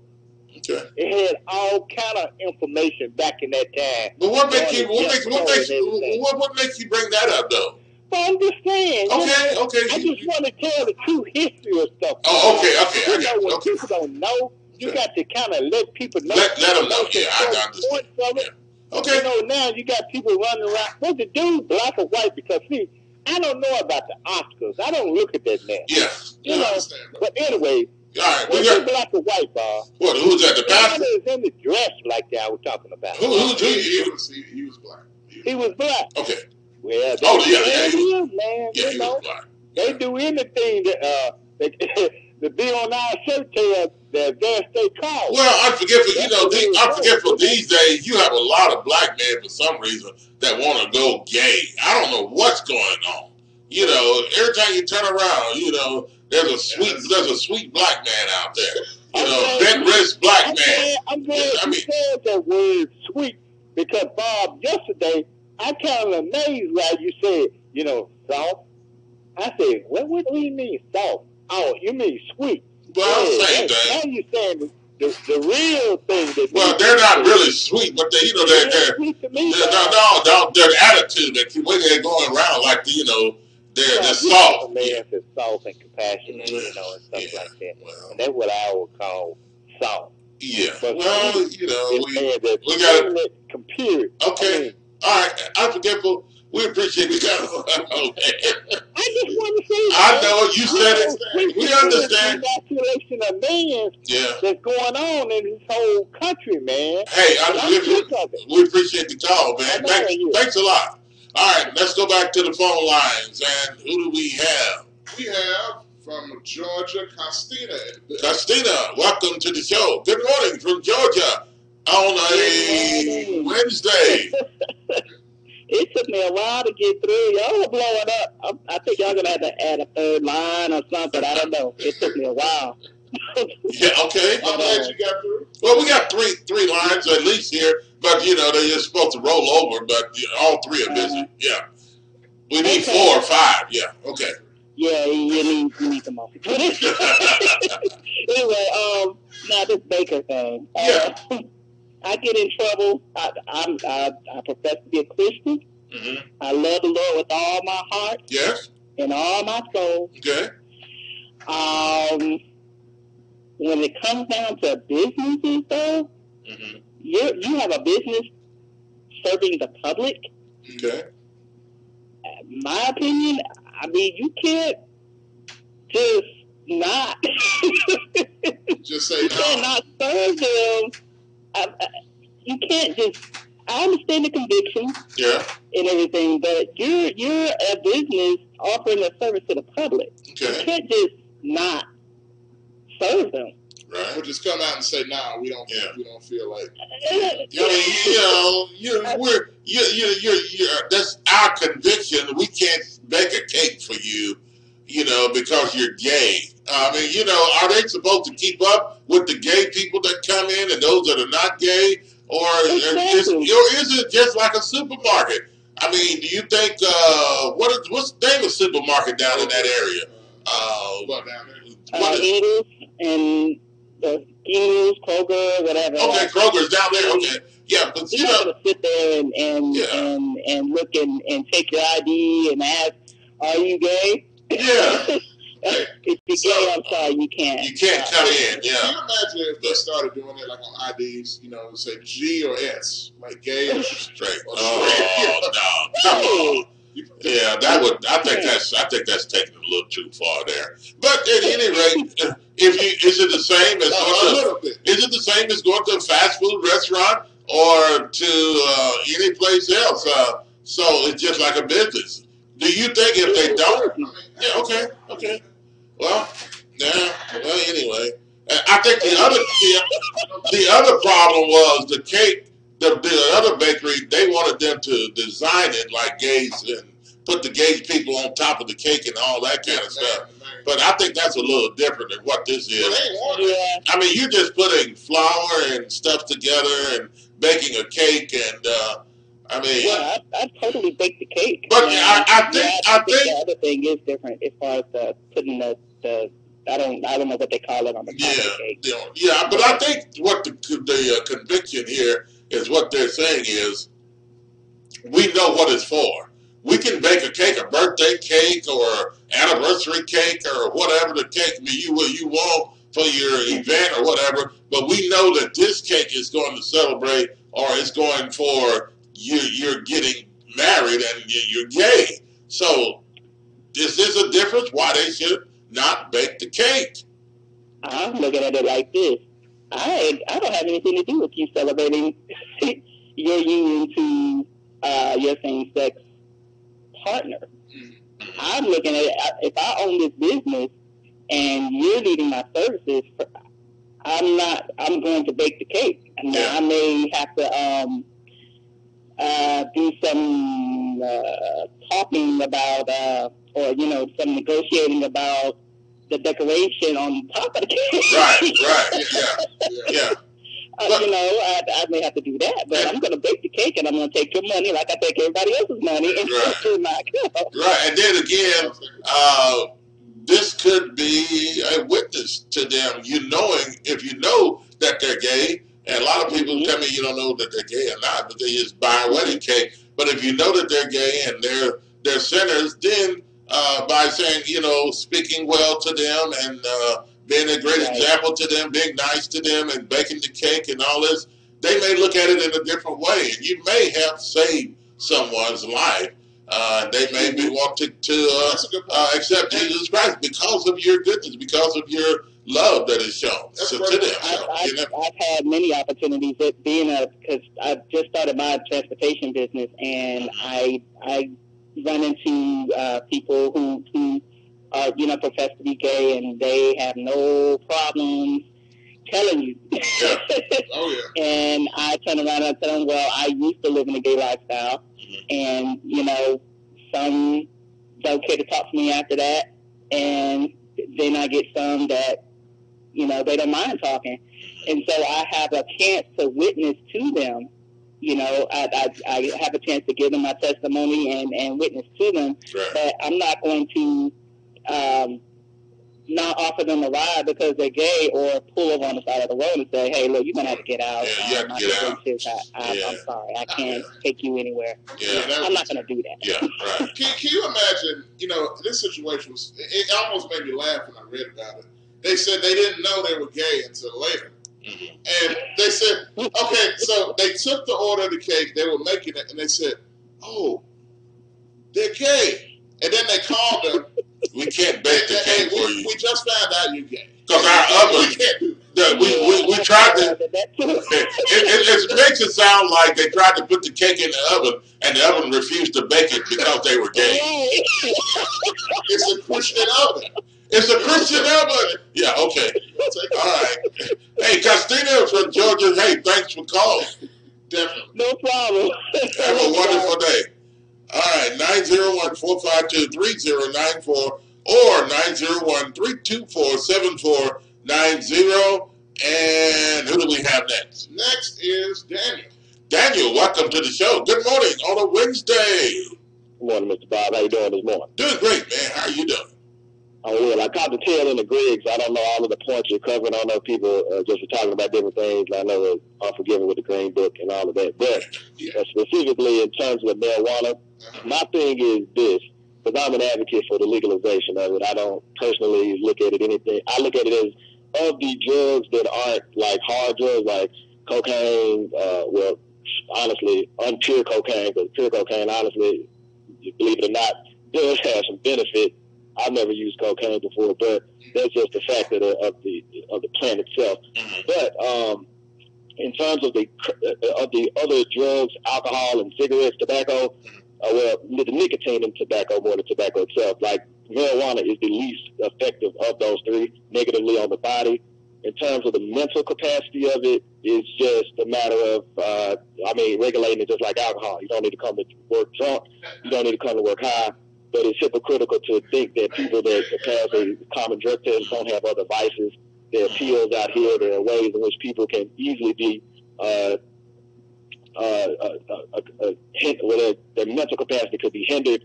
So that argument is it needs to be backed by science and not just assumption. Now, the crime element, I don't think people truly understand why it would reduce crime. Number one reason why most people are in jail, number one, are nonviolent drug offenders. So they're selling drugs. In some cases, it's to survive because they can't get a job or whatever the case may be. Sometimes they, don't want to work. They don't have the skill set to get the other jobs. Like to Greg's point, a lot of these jobs, yes, the drug is an issue, but it's also the fact that these people aren't educated properly to even take the test to see if they can get the job. And that's WorkKey's statistical data to support that. But let me ask you this to that point real quick. You're probably going to answer this. I don't know. But my point is, I don't see how legalizing it will stop. I mean, it doesn't mean selling weed is going to be all of a sudden legal. I mean, it's still going to be. No, that's not it. That's not it. I wasn't going there with that. Okay. Most crime is because people get robbed. And they're retaliating against robbery. That's where the majority of killings and all that is coming from. Okay. Like, seriously. Like, the violent crime is because someone is violating someone that is probably in their life. So if you take away the underground aspect of it and bring it afloat, number one, you're going to wipe out a large percentage of the market just because it's going to be too accessible. And then you're going to get into, there's going to be another black market because now you're going to get into, just like, it's going to be Whole Foods and it's going to be Kroger. It's going to be other stores, discount stores, and you're going to have premium stores. Like, that's going to happen, and there's still going to be the underground markets, because there are underground markets for all kind of things in this society that are legal. Okay. The thing is, it takes away that criminal element of it's robbery. People are getting robbed and they're retaliating, and when you do that, it's going to be some violence. And that's why the majority of these issues of crime are associated with drugs, and the majority of the drugs that are being sold at that level, or at least a large percentage of it, is marijuana. Now, you got other drugs that aren't falling under this category, that it's same thing applies, and we're talking about cocaine, crack, now it's heroin, all the pills, which is now you're dealing with the legal pharmaceutical companies. So the crime element, there is something you have to look at. You can't just, like the young lady said, that was stupid. That's just totally inaccurate for her to make that assumption without looking at the ripple effect of what actually selling drugs leads to from a criminal standpoint. You get locked up for having it, but you also get, in other situations, the crimes, the robbing, people running up in folks' houses because they know they got it. You know, right. That's true. That's more of the element I think we need to worry about more than anything. So because of the drugs, other things can take place, and people knowing who has it and all this other kind of stuff, and so you therefore it's just not just having the marijuana, but it affects other people in other areas and crime, and it helps make crime worse. It doesn't reduce the crime. All right, 901. That what you saying? That what you're saying? Okay, yeah, that's what I'm saying. Is that what you're saying? Yeah, that it's just the reducing crime is, in fact, it's free. You can use it. That's not necessarily, I don't think, what they're saying. They're saying like the ripple effect, people robbing, getting robbed, shoot, all the stuff that comes with the desperation of having money. You know what I'm saying? They ain't folks searching for it. They like, folks want money. They see you get it, you got it. And now because you're the stigma of you in that drug world, so now you get what comes with it. So now all this is like fair game, you know, and and then it's very unfortunate. But I can't speak on the other stuff because I didn't hear it. But that's something that people need to really, before they say it's stupid to legalize it, understand how the criminal element works when it's involved. Okay, so especially if the majority of black people in jail are non-violent. Daniel, we're gonna have to move on. We got a little call saying, real quick, I'll give you 30 seconds on the wedding cake. The bakery shop refused to bake the wedding cake because for gay couple because they were Christians. What do you think? It's wrong because God loves everyone, and now you want to segment it because you think that this is the part of it that God says is wrong. That's why I question the Bible, because if you truly love, like she said, she loves God, but it's a business. I'm not putting a business before God. God is everywhere, he's perfect and can get everything done and have answers to everything. So if you truly understand it and not try to parse it, because if you support Trump and you want to holler at religious stuff, which that individual did, at least in the case of the Supreme Court, you're a hypocrite. And I don't follow hypocrites. I don't listen to hypocrites. I respect and love them. But when you full of flies and you're not real, it makes me look at you sideways. Okay. But I still love you because God loves you. Okay. All right. Daniel, hey, thanks for the call. Appreciate it. All right. 901-452-3094. And let's go back to the phone lines. And who do we have? Arnez, welcome to the show. Good morning on a Wednesday. Hey, how you doing? Good, man. How are you? I'm good. I'm pretty sure everybody saw the whole Billy Porter fiasco from the Oscars this Sunday. Yeah, the man with the dress. Yeah. Yeah. The one thing, when I saw that on social media, it was literally like one of the first things I saw that came from the Oscars, because the only award show I really pay attention to is the Grammys. But obviously when I saw that, first thing that came to my mind was, I'm like, okay, I know there are going to be some people that's going to be highly upset and triggered by this man wearing this tuxedo dress, on the red carpet, and almost like clockwork, that's exactly what happened. Mainly black men, who felt like, who they almost felt personally offended by what this guy wore. I almost felt like they felt personally insulted. And my thing is, and I always ask myself this question: why is the black community, mainly black men, so staunchly homophobic?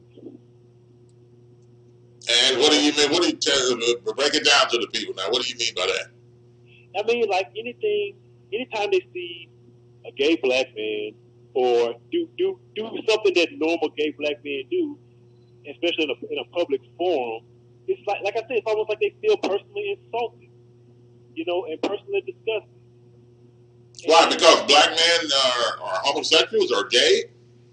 like in a like what Billy Porter did. Like, okay, what is one thing that gay men would you expect them to do? Okay, I mean, not saying all of them do this, not even saying the majority of them do it, but okay, a gay black man would occasionally probably wear a dress somewhere. You know what? I'm gonna say this, and this is just me, because I know now you saw my post on this. I put the thinking emojis, mainly because I wanted to see what people would say, because I knew I'd get a whole bunch of different comments, and we did. And the majority were just like you were saying, kind of going in on the guy. Yeah. I'm like this. To me, I thought it looked ridiculous, and that's just my opinion. Because anytime, in my opinion, when I see a man in a dress, I think, what the heck is going on? Now, look. I mean, shouldn't you think that, though? I mean, because it's like I say. It was weird to me. I thought it was kind of silly. There's gay folks that don't wear dresses, man. Yeah. So I'm like, come on. It just seemed kind of extra. Don't get me wrong. It was absolutely extra, but at the same time, you got to think about it. It's the red carpet at the Oscars. You're going to expect extra from there's going to be extra. There's going to be extra. You expect that. But my thing is like I saw other black men that I know my whole life, basically saying like, oh, there's an agenda going on out here and everything, and there's they're trying to push this out in front of us. They're basically making it seem like gay black men just became a thing over the last 5 years. And like what I said was, look, RuPaul's been wearing dresses on TV and on red carpets, wearing dresses and heels longer than I've been alive, and I'm 31. Good. All right, and I gave examples of white dudes like Dustin Hoffman and Tootsie. This man did a whole 2-3 hour movie dressed as a woman. Entire wasn't even let on that he was that was a man playing a woman. Okay, so you saying there's no difference here, and why people want to make a big ado or a big uproar about this black guy being in a dress? No, because one thing I asked, I was like, would you be just as offended if it was Elton John doing the same thing? You got Dame Edna, Harvey Firestein, Dustin Hoffman, and there's a long list of white men that have done the same thing or done worse.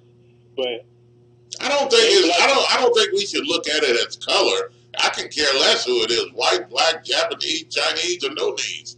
It doesn't matter. But if a man, whoever he is wearing a dress and looking like that, it's a disgrace. To me, I would be more offended if it was a straight man doing that. Yeah. Because then now you're blatantly confusing people. Yeah. Because like Medea or something like that. Yeah. Well, see, that's the thing. That's in the context of a character. Oh. That's not doing that in a public forum, like wearing it on a red carpet or wearing it while walking down the street. Yeah. Like Dennis Rodman. Yeah, okay. Exactly. Okay. All right. And the wedding cake situation, or the lady that won the $188 million, the pastor sued her for $10 million. Is that you think the pastor's right on that? Well, he's just suing her just because she won, or just because she's a member of the church? Or? She only gave him $1.5 million when she was supposed to, in tithe, give him $18 million. And so he feels, I guess, somewhat offended by that, and so he wants the rest of his money. It's crazy because he sued for $10 million. He said, "I had plans for that money." Plans for it. Of course, pastors have plans for money. But whoa! What do you mean by that? You got some pastors that are listening to us out there. You just offended them. Look, here's my question: Did he go in on the ticket? No, I don't think so. All right, then he's not. Well, okay, do they have it in writing that she was going to give him X amount of dollars? Well, I mean, if you're a Christian, and you're a part of a church, and there too, the scripture tells us about tithing. Tithing means tenth. You trust me. If somebody gave you $1.5 million, you throw your hands in the air and say thank you. But I guess the principle of the matter is, if you've been teaching people to give 10% of your income, whatever it is that you get, then 18 point something million is what she should have given. And so this pastor here says, I'm suing for $10 million, and she didn't give all the time. just to put it out there. Yeah. This pastor suing her had nothing to do with time. I'm pretty sure. But I'm pretty sure it was in his mind, though. I know it was. That's the excuse he used to sue. My thing is, it's not in writing, and he didn't go in. He didn't go in on the ticket. If he would have done those two things, then yeah, he would have a case. But it's in writing in the Bible. It's in the Word of God. That's why it said 10%. So as a Christian, you're not supposed to obey the Word of God or give 10% of your whatever you get there. So you don't think unless the sweet Lord Jesus come down here and tell me to give him 18 million himself, he ain't entitled to anything. He's entitled to what I give him. You better be thankful that I'm giving him anything at all. And he better take that $1.5 million and make do whatever he was going to do with it. Okay. But he's not entitled to anything. He doesn't have it in writing. He didn't pay. He didn't go in on the ticket. So I'm sorry, he has no leg to stand on. Yeah. And then we'll go to our next caller. Should the bakery bake the cakes for this gay couple? They absolutely should, because for the plain and simple, they hired you to do a service. They want you to do a service. They hired you to do a service. They didn't hire you to give your 2 cents on what type of wedding they're going to have or what type of wedding they're going to. They participate in, bake the cake, and that's it. Basically, bake them a blank cake and have them put whatever they want on it or whatever. Okay. All right. Arnaz, thanks for the call, man. Arnaz, man. Appreciate it. Get a chance, check out the YouTube channel. Definitely, man. Cool, man, on there. So I appreciate it. Thanks, Arnaz. All right, let's go back to the phone lines. And who do we have? We have Carl. Carl, welcome to the show. Good morning on a Wednesday. Good morning, everybody. How are you all today? We're doing fine, Carl. How are you? I am okay. If I won the money, Pastor, here is $1 million for you in the church. Pastor, here's a church bus that I'm buying for the church. Pastor, you may see me in church. Some of you may not. And by the way, Pastor, you want 10% of my income. That's my job. I won this money. That's not part of my income. So then I move on. I don't know why people make this complicated. Okay. So but are you looking at it like this, Carl? You won $188 million, and you look at it. Okay, are you giving this to God? Or should you look at it as I'm giving this to God, or should I look at it as I'm giving this to my church?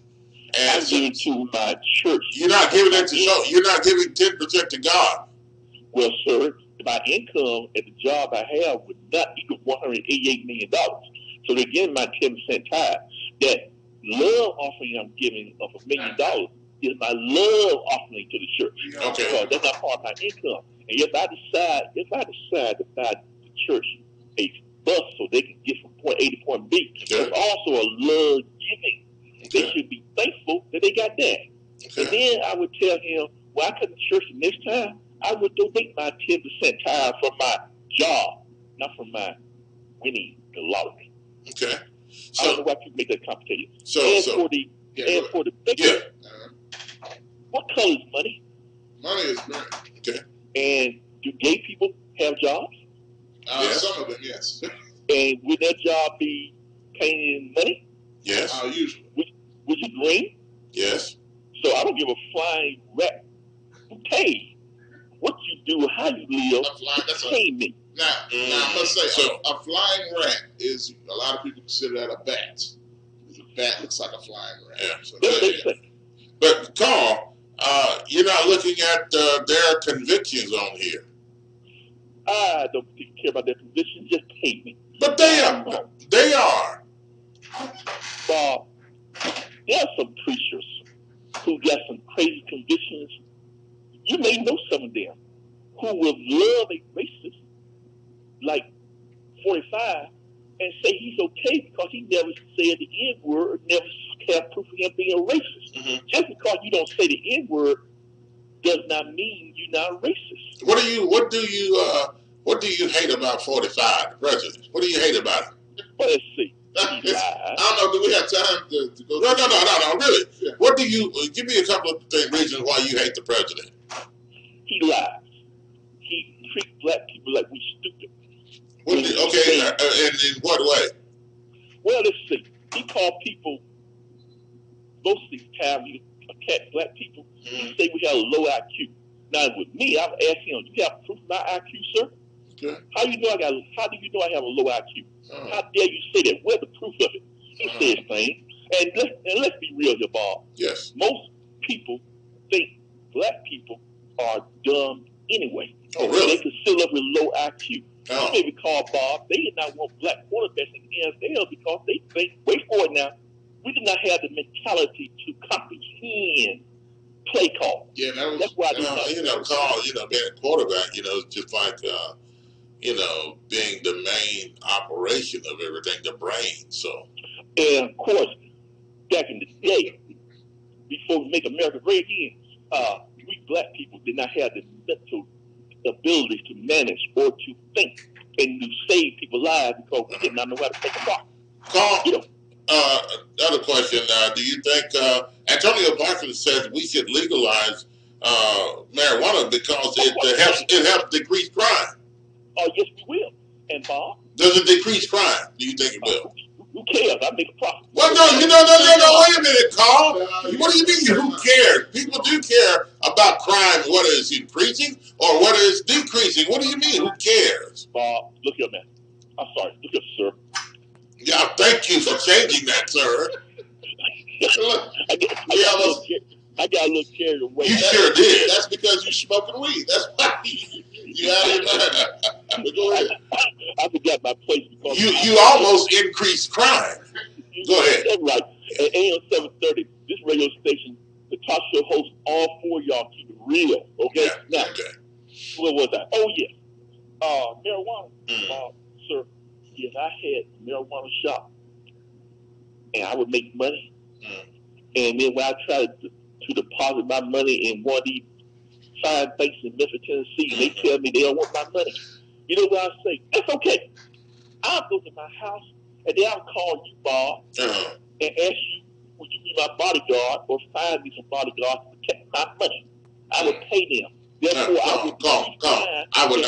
would not be your bodyguard, sir. Well, I know you, but Bob, you know people. Yeah, well.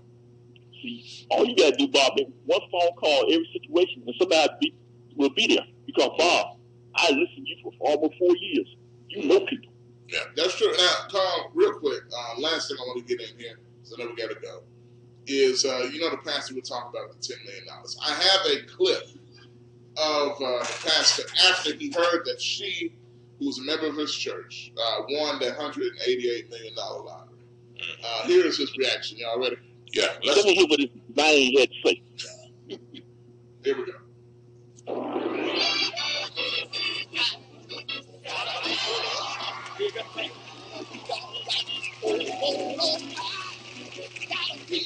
Yeah. Yeah. Wow.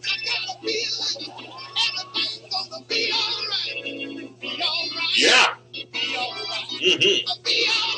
Oh, yeah, that pastor was happy about that. Yeah. That's his reaction, Carl. Yes. Oh, my goodness. He was very, very happy. I'm sure he was. Yes. $1 million make a lot of people happy. Well, I mean, he was expecting more, than what she gave. So, this is why he's suing. And but hey, he was very, very happy, and probably 188 million and whatever she got out of that after taxes. He figured, wow, man, this is great. Okay. Well, let's say before I go, Bob. Yeah, we have to get out of here, Carl. I'm gonna stay. Your time is up. It is 7:57. Yeah, we have to get it. We're actually going over. Yes. Hey, Carl, thanks for the call, man. Thank you, sir. Yes, sir. Have a good day. All right, that's going to do it for us today. Coming up next, Eye on Sports. Coming up 11 o'clock, John Lawson and Company Sports Bar and Grill. 3, Bill Moore, Sports Call. Ben Ether, Power Hour at 7. We'll be back tomorrow morning to do it all over again. Folks, have a wonderful day today. And it feels good outside this morning. A little chilly, but it's going to warm up, I think, today. We'll leave you. Sponsored by Shop and Save, 1499 South 3rd, 901-946-4303. Some of the best soul food you'll ever taste. News Channel 3's meteorologist and what an expert, Austin Unick. Have a wonderful day, everyone.